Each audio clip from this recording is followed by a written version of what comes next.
Okay, here we have a child and a sled. Originally they're apart, and afterward the kid's gonna jump on the sled, so they're gonna be together. So originally I'm sitting there, I'm like, okay, that's an inelastic situation. So we're gonna use the equation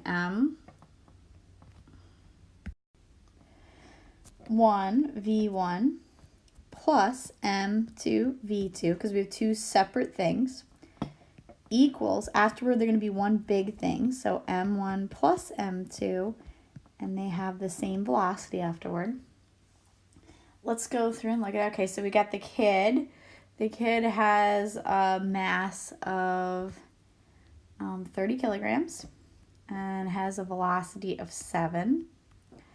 Plus, now the sled was initially at rest, so this whole thing is 0 because the velocity is 0, 0 times the mass is 0, equals, so afterward we have the mass of the kid plus the mass of the sled, and they're asking us what the velocity would be afterward.